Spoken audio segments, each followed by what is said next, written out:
আপনি অনেক সময় দেখবেন আপনার হাত ঝিনঝিন করছে, হাতটা অবশ হয়ে আসছে, হ্যাঁ, একটু ব্যথা ব্যথা লাগছে হাত জুড়ে, ঘাড় দিক থেকে এবং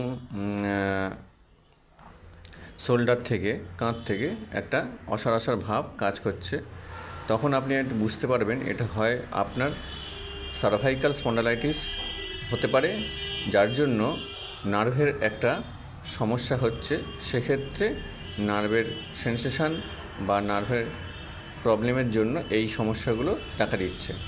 তা এই সমস্যা সমাধান করার জন্য অবশ্যই ফিজিওথেরাপিস্টের সাথে যোগাযোগ করুন এবং তিনি তার যে ট্রিটমেন্ট প্রসিডিওর আছে, যেখানে আমরা টেন্স ইউজ করি, সেটা ইউজ করলে খুব তাড়াতাড়ি আপনি রেজাল্ট পাবেন।